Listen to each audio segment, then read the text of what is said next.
Panorama group, जो सोचता है वो करता है। आपके अपने सपनों का आशियाना। नमस्कार, मेरा नाम ज्ञानेश्वर है और आपने देखना शुरू किया है बिहार विधानसभा चुनाव 2025 को लेकर लाइव सिटीज का विशेष कार्यक्रम द बिहार बैलेट। रात के ठीक 9 बजे है और आपको हम फिर से बिहार चुनाव समझाने को मुखातिब हैं। देखिए, हम आपको क्या समझा रहे हैं इस कार्यक्रम में। हम इतिहास बता रहे हैं, हम वर्तमान को पढ़ने की कोशिश कर रहे हैं और भविष्य को रेखांकित कर रहे हैं। सभी पार्टियों के बारे में जानकारी दे रहे हैं और आज जो हम जानकारी देने जा रहे हैं वह निर्दलीय प्रत्याशियों के बारे में, इंडिपेंडेंट कैंडिडेट्स के बारे में। जो डेटा है वह इलेक्शन कमीशन ऑफ इंडिया का डेटा है, बिहार विधानसभा चुनाव 2020 के नतीजे हैं। देखिए, आज आपको हम 30 ऐसे निर्दलीय उम्मीदवारों के बारे में बताने जा रहे हैं जो बिहार विधानसभा चुनाव 2020 में नोटिस किए गए। अब ये निर्दलीय क्यों लड़े, इसके पीछे भी हर उम्मीदवार के पीछे कहानी है, हर विधानसभा क्षेत्र का एक इतिहास है। तो जिन 30 निर्दलियों का हम हिसाब किताब बताएंगे, आपको यह पता है 2020 में बिहार में अकेले निर्दलीय चुनाव जीतने वाले उम्मीदवार सुमित कुमार सिंह थे, जो जमुई के झाझा विधानसभा क्षेत्र से नजदीकी मुकाबले में आरजेडी से जीत हासिल किए थे। अब वह जेडीयू के साथ है और बिहार सरकार में मंत्री भी हैं। तो 30। लेकिन यह भी आपको बताएं कि 2020 के चुनाव में निर्दलीय उम्मीदवारों में सबसे अधिक मत प्राप्त करने वाले विजेता सुमित कुमार सिंह नहीं थे। तो चलिए, बगैर किसी देरी के हम आपको टॉप टू बॉटम बताते हैं, मतलब 30 की सूची बताते हैं। तो 2020 में सबसे अधिक निर्दलीय चुनाव लड़कर भी जिस उम्मीदवार ने मत हासिल किया था उनका नाम है नरेंद्र कुमार पांडे एलियस सुनील पांडे। विधानसभा क्षेत्र कौन सा? विधानसभा क्षेत्र भोजपुर का तरारी विधानसभा क्षेत्र। आपको तरारी का इतिहास पता है। 2020 में क्या हुआ था? देखिए, यहां बीजेपी लड़ी थी और चिराग पासवान अलग थे। तो चिराग पासवान ने यहां टिकट देने का फैसला नहीं किया था बीजेपी के खिलाफ। जेडीयू के खिलाफ तो वह उम्मीदवार उतार रहे थे, बीजेपी के खिलाफ उन्होंने बस कुछ विधानसभा क्षेत्रों में ही उम्मीदवार दिए थे। तो मुकाबला यहां निर्दलीय से ही हुआ। चुनाव जीते भाकपा माले के सुदामा प्रसाद, लेकिन नंबर 2 पर रहे सुनील पांडे, जो पहले कई दफे विधायक रह चुके थे। और बिहार में सबसे अधिक निर्दलीय उम्मीदवार के तौर पर इन्हें ही मत हासिल किया हुआ था। मत मिले थे 62,930, 62,930। आगे क्या हुआ आपको पता है। 2024 में तरारी के विधायक, भाकपा माले के विधायक सुदामा प्रसाद आरा से लोकसभा का चुनाव जीत गए और यहां उपचुनाव हुआ।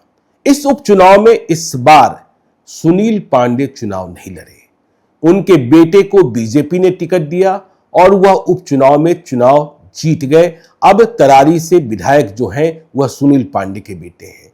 2020 के चुनाव में सुदामा प्रसाद जीते थे, नंबर 2 पर सुनील पांडे थे और भाजपा के अधिकृत उम्मीदवार की जमानत जब्त हो गई थी। 2025 में फिर से तय मानिए कि सुनील पांडे के बेटे ही यहां से उम्मीदवार होंगे एनडीए गठबंधन के। आगे चलिए, दूसरे पायदान पर जो सबसे अधिक मत प्राप्त करने वाले निर्दलीय उम्मीदवार थे वह विधानसभा क्षेत्र है मुजफ्फरपुर का पारू विधानसभा क्षेत्र, और निर्दलीय उम्मीदवार थे दूसरे पायदान पर थे शंकर प्रसाद। इन्हें सुनील पांडे पहले से कुछ ही कम मत मिला था, इन्हें मत मिला था 62,694। अब देखिए, तीसरे निर्दलीय उम्मीदवार जिन्हें सबसे अधिक मत मिला, ठाकुरगंज विधानसभा क्षेत्र में गोपाल कुमार अग्रवाल। यह निर्दलीय चुनाव लड़ रहे थे, पहले विधायक भी बने थे। यह भी मुकाबले में दूसरे नंबर पर रहे, मतलब इनसे ही मुकाबला हुआ और इन्हें मत मिला 56,022। ठाकुरगंज के चुनाव में यह फिर से दिखाई पड़ेंगे, यह बात भी तय है। अब देखिए, चौथा पायदान मुजफ्फरपुर का कांटी विधानसभा क्षेत्र, पूर्व मंत्री अजीत कुमार, और कांटी में फैक्टर है अजीत कुमार। इनके पास अपना वोट बैंक भी है, अभी तो भाजपा के साथ हैं। 2020 में यह निर्दलीय लड़ गए थे, मुकाबला इनसे ही हुआ था, चुनाव हारे थे, लेकिन उन्हें मत आया था 54,144। अब देखिए, यदि 2025 में अजीत कुमार को टिकट नहीं मिलता है तो फिर यह खेल बिगाड़ेंगे और यहां महागठबंधन का मार्ग जो है फिर से प्रशस्त हो सकता है। अब देखिए, 5वें पायदान पर औरंगाबाद के रफीगंज में प्रमोद कुमार सिंह थे। यह निर्दलीय चुनाव लड़ गए थे। यहां जेडीयू तीसरे स्थान पर था। आरजेडी के मोहम्मद निहालुद्दीन चुनाव जीते थे। प्रमोद कुमार सिंह बाद में, देखिए, कुछ महीने पहले तक 2024 के आखिरी महीने या यूं कहें कि 2025 के फरवरी महीने तक यह चिराग पासवान की पार्टी लोजपा आर से करीब दिख रहे थे, लेकिन अब खबर यह आ रही है औरंगाबाद से कि यह जेडीयू में दस्तक दे रहे हैं। मतलब इन्हें लग रहा है कि यह सीट तो जेडीयू के खाते में रहेगी और वहां से टिकट पाना संभव हो पाएगा। होता है नहीं होता यह देखने की बात होगी। अशोक कुमार सिंह जो 2015 में चुनाव जीते थे जेडीयू के टिकट पर, वह भी जेडीयू के आला कमान के करीबी माने जाते हैं। अब चलिए छठा पायदान। छठे पायदान पर पटना का विक्रम विधानसभा क्षेत्र, अनिल कुमार पूर्व विधायक भाजपा के समर्पित, उन्हें बेटिकट कर दिया गया था सिद्धार्थ सौरभ से चुनाव लड़ने के मामले में, और भाजपा ने तीसरे को टिकट दे दिया था। अनिल कुमार निर्दलीय लड़ गए थे, जमीन के आदमी थे, मुकाबले में रहे, मुख्य मुकाबले में दूसरे पायदान पर आए और इन्हें मत मिला 50,717 और यहां बीजेपी की जमानत जब्त हुई थी। सिद्धार्थ सौरभ कांग्रेस के चुनाव जीते थे, जो अब भाजपा के साथ है, एनडीए के साथ है। 7वें पायदान पर सर्वाधिक मत प्राप्त करने वाली निर्दलीय उम्मीदवार नाम है दिलीप वर्मा, विधानसभा क्षेत्र है चंपारण का सिकटा, और इन्हें मत आया था 46,773। यह भी मुख्य मुकाबले में रहे, मतलब विजेता नहीं बन पाए, लेकिन दूसरे पायदान पर यही थे। अब देखिए 8वां पायदान, सर्वाधिक मत प्राप्त करने वाले निर्दलीय, नवादा में श्रवण कुमार कुशवाहा। श्रवण कुशवाहा चुनाव हार गए बीबा देवी राजवल्लभ यादव की पत्नी के हाथों, लेकिन कौशल यादव पीछे छूट गए थे जेडीयू वाले, और मुकाबले में निर्दलीय श्रवण कुशवाहा ही थे। इन्हें 46,125 मत आए थे। बाद में आपको पता है यह राजद में शामिल हुए, कई चुनाव इन्होंने लड़ा है, लेकिन अभी जीत का स्वाद नहीं चखे हैं। इन्होंने लोकसभा चुनाव 2024 में लड़ा नवादा लोकसभा क्षेत्र से आरजेडी के टिकट पर, लेकिन विवेक ठाकुर से चुनाव हार गए। 2025 में भी माना जा रहा है कि श्रवण कुशवाहा कहीं ना कहीं से विधानसभा का चुनाव लड़ेंगे। नवादा की स्थिति यह है कि राजवल्लभ यादव की फैमिली आखिर में कहां टिकती है, क्योंकि आरजेडी से कुछ दूरी बनी हुई है। यह दूरी खत्म नहीं हुई तो नया रास्ता खुलेगा, नया दरवाजा खुलेगा, और दूरी खत्म हो गई तो विभा देवी फिर से आरजेडी की उम्मीदवार होंगी। और इसी कारण से श्रवण कुशवाहा, कौशल यादव, इनको लेकर भी नवादा की राजनीति में सस्पेंस बरकरार है। 9वें पायदान पर निर्दलीय उम्मीदवारों में सर्वाधिक मत प्राप्त करने वाले चकाई में सुमित कुमार सिंह थे, जो चुनाव ही जीत गए। तो सुमित कुमार सिंह को 45,548 मत मिले थे। अब देखिए 10वें पायदान पर गोपालगंज का बैकुंठपुर विधानसभा क्षेत्र, यहां घमासान ही होता है। यहां मिथिलेश तिवारी और मंजीत सिंह, इन दोनों के बीच ऐसा मुकाबला है, ऐसा महाभारत है, एक ही विधानसभा क्षेत्र है। 2025 में भी दिख रहा है।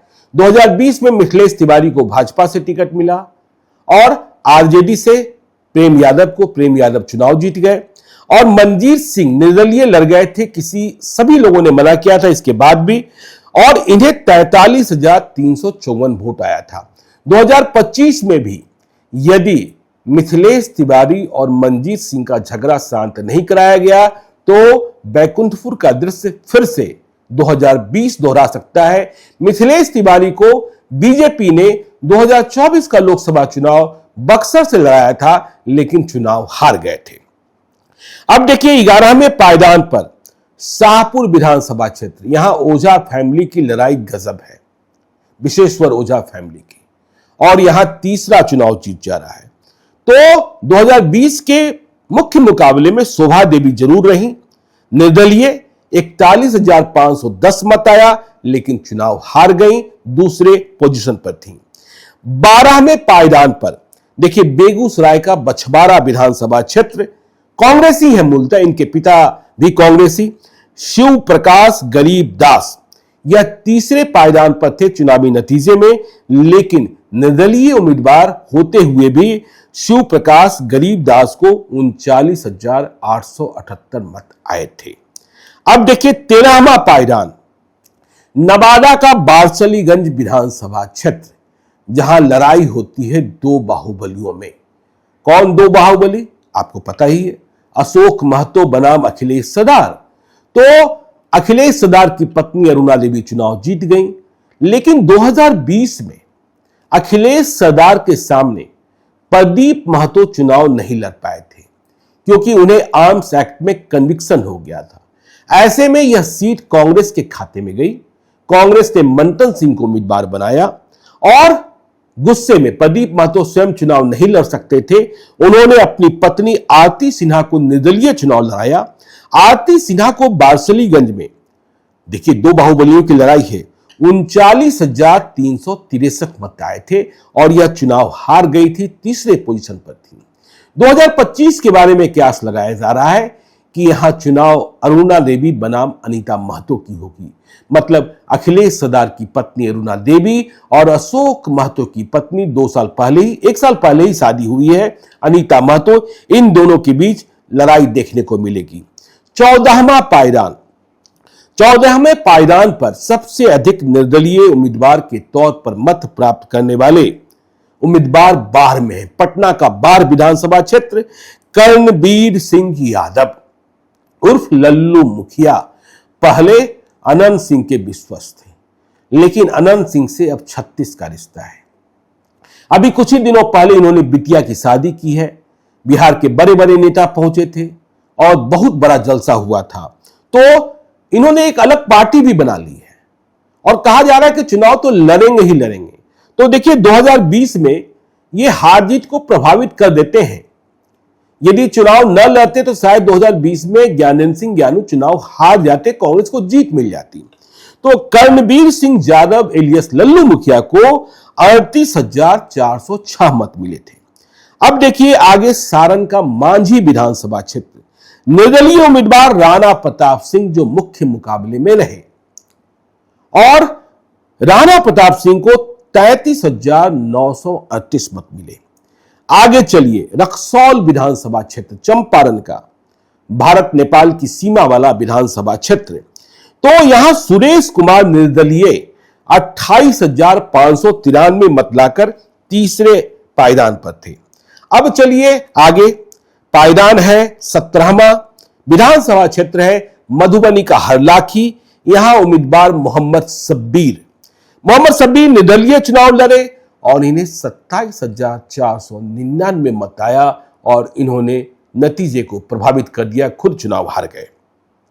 आगे चलिए 18वां पायदान, नाम बहुत ही महत्वपूर्ण है, वैशाली का लालगंज विधानसभा क्षेत्र, उम्मीदवार विजय कुमार शुक्ला एलियस मुन्ना शुक्ला। अब तो उन्हें ब्रज बिहारी प्रसाद हत्याकांड में सुप्रीम कोर्ट ने सजा सुना दी है, अब वह चुनाव नहीं लड़ सकते हैं। कई बार यह विधायक भी बने, इनकी पत्नी भी विधायक बनी। तो लालगंज में इन्होंने 2020 में निर्दलीय चुनाव लड़ा था और इन्हें 27,460 मत मिले थे और इनका पायदान तीसरा था। देखिए 2024 में आरजेडी ने इन्हें वैशाली से लोकसभा का चुनाव भी लड़ाया, लेकिन बीना देवी से यह चुनाव हार गए, अब चुनाव नहीं लड़ेंगे। कहा जा रहा है कि 2025 में इनकी पत्नी चुनाव लड़ सकती हैं। तो आगे चलिए, अब 19वां पायदान, विधानसभा क्षेत्र है भभुआ और निर्दलीय उम्मीदवार थे जो नोटिस किए गए डॉक्टर प्रमोद कुमार सिंह, इन्हें मत आया 20,639, पुराने नेता हैं और चुनावी नतीजे में चौथे पायदान पर रहे। आगे चलिए कहां ले चल रहे हैं आपको? औरंगाबाद का कुटुंबा विधानसभा क्षेत्र सुरक्षित विधानसभा क्षेत्र है और इसी विधानसभा क्षेत्र के जीते हुए कांग्रेसी विधायक राजेश राम को बिहार प्रदेश कांग्रेस कमेटी का अध्यक्ष नियुक्त किया गया है। मतलब कांग्रेस को बिहार में लीड कर रहे हैं, साथ दे रहे हैं कृष्णा अल्लाबारू। हटाया किन्हें गया था? अखिलेश प्रसाद सिंह को। तो देखिए, कुटुंबा विधानसभा क्षेत्र में ललन राम निर्दलीय चुनाव लड़े थे और उन्हें 20,433 मत मिले थे। चुनावी पायदान पर यह तीसरे नंबर पर थे और बिहार में सर्वाधिक मत प्राप्त करने वाले निर्दलीय उम्मीदवारों में यह 20वें नंबर पर थे। अब देखिए, 21वां पायदान इशरत परवीन विधानसभा क्षेत्र प्राणपुर, इन्हें 19,746 मत मिले थे और यह तीसरे नंबर पर थी। अब चलिए जमुई का सिकंदरा विधानसभा क्षेत्र सुरक्षित विधानसभा क्षेत्र, तो यहां निर्दलीय चुनाव लड़ गए सुभाष चंद्र बोस, जो मूलतः चिराग पासवान के आदमी थे, लेकिन चिराग पासवान ने टिकट नहीं दिया था। तो सिकंदरा में इन्होंने निर्दलीय चुनाव लड़ते हुए 18,105 मत प्राप्त किया और चुनावी नतीजे में तीसरे पायदान पर रहे। आगे बेगूसराय का विधानसभा क्षेत्र पायदान 23 मतलब नंबर 23, उम्मीदवार राजेश कुमार, इनके बारे में बहुत कहानी है, राजेश मुखिया भी कहे जाते हैं, कई तरीके के धंधे की बात होती है। तो बेगूसराय में राजेश कुमार निर्दलीय उम्मीदवार, इन्हें 18,002 मत मिले थे और यह चुनावी नतीजे में तीसरे पायदान पर, मतलब भाजपा कांग्रेस के मुकाबले के बाद यह तीसरे उम्मीदवार थे जिन्हें सर्वाधिक मत मिला था। अब चलिए चंपारण, पूर्वी चंपारण का केसरिया विधानसभा क्षेत्र, जहां चतुष्कोणीय मुकाबला हो रहा था और यहां निर्दलीय डॉक्टर राजेश कुमार, राजेश कुशवाहा भी कहते हैं, पहले कभी चुनाव भी जीते हैं, इन्हें आरजेडी ने टिकट नहीं दिया और यह निर्दलीय चुनाव लड़ गए। इन्हें केसरिया में निर्दलीय उम्मीदवार के तौर पर 17,729 मत मिले थे और यह 5वें पायदान पर थे। यहां से जेडीयू की शालिनी मिश्रा को जीत मिली थी। तो राजेश कुशवाहा फिर से महागठबंधन की पार्टी वीआईपी में गए। 2024 में इन्हें पूर्वी चंपारण लोकसभा क्षेत्र मतलब मोतिहारी लोकसभा क्षेत्र में टिकट दिया गया राधा मोहन सिंह के खिलाफ चुनाव लड़ने को, लेकिन ये चुनाव हार गए और अब खबर है कि यह फिर से आरजेडी में है। केसरिया लड़ना चाहते हैं, लेकिन केसरिया में वीआईपी की दावेदारी है। विधान पार्षद महेश्वर प्रसाद सिंह, जो आरएलएसपी के उम्मीदवार थे, 2020 में केसरिया से चुनाव हारे थे, अब उनके बेटे चाह रहे हैं कि उन्हें विकासशील इंसान पार्टी मतलब मुकेश सहनी की पार्टी वीआईपी से टिकट मिल जाए। 25वां पायदान जमुई विधानसभा क्षेत्र, जहां से श्रेयसी सिंह चुनाव जीती। चौथे नंबर पर निर्दलीय सबसे अधिक मत प्राप्त करने वाले पायदान 25 मत मिला था सुजाता सिंह को 17,502। अब आगे चलिए 26वां पायदान चिरैया विधानसभा क्षेत्र, उम्मीदवार लक्ष्मी नारायण प्रसाद यादव चुनावी नतीजे में तीसरे स्थान पर रहे चिरैया में और इन्हें मत मिला 16,395। आगे चलिए तरैया सारण का सुधीर कुमार सिंह, युवराज भी कहे जाते हैं, प्रभुनाथ सिंह की फैमिली से रिश्ता है, आजकल लोजपा आर में टहल रहे हैं। तो सुधीर कुमार सिंह निर्दलीय उम्मीदवारों में सर्वाधिक मत प्राप्त करने वालों में 27वें पायदान पर थे। विधानसभा क्षेत्र तरैया और इन्हें मत मिला था 15,425। आगे नौतन विधानसभा क्षेत्र पायदान 28वां, तो उम्मीदवार कौन? मनोरमा प्रसाद, और चुनावी नतीजे में तीसरे स्थान पर मनोरमा प्रसाद का स्थान बना और इन्हें मत आया था 15,421। अब देखिए मनेर विधानसभा क्षेत्र, यह आरजेडी का अभेद्य किला है। यहां श्रीकांत निराला जब भाजपा से टिकट नहीं मिला तो निर्दलीय चुनाव लड़ गए, पहले भी लड़े हैं।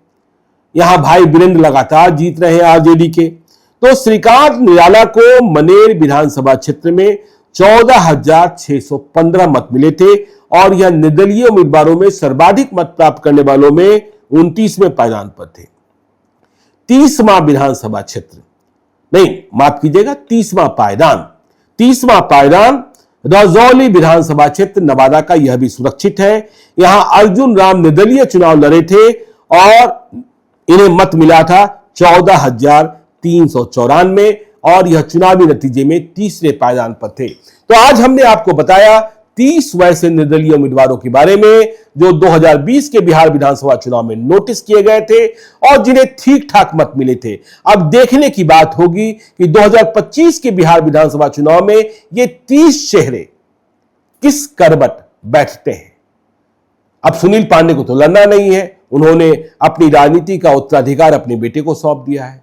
सुमित सिंह जेडीयू में चले गए हैं। बैकुंठपुर की लड़ाई हमने आपको बता ही दी, मिथिलेश तिवारी या मनजीत सिंह। अब देखिए विक्रम में अनिल कुमार जो दूसरे नंबर पर थे, भाजपा ने टिकट नहीं दिया था, वह कांग्रेस में पहुंच गए हैं। माना जा रहा है कि सिद्धार्थ सौरभ बीजेपी के प्रत्याशी होंगे और यह कांग्रेस के होंगे। तो ऐसी स्थितियां परिस्थितियां बनी हुई है। क्या आगे होगा वह भी आपको बताएंगे। आप देखते रहिए लाइव सिटीज को। यदि अब तक आपने हमारे यूट्यूब चैनल लाइव सिटीज को सब्सक्राइब नहीं किया है तो जरूर कर लीजिएगा और यदि इस वीडियो को आप फेसबुक पेज के माध्यम से देखो, पेज को लाइक कीजिएगा। हैंडल एक्स पर भी हमें फॉलो कीजिए। धन्यवाद।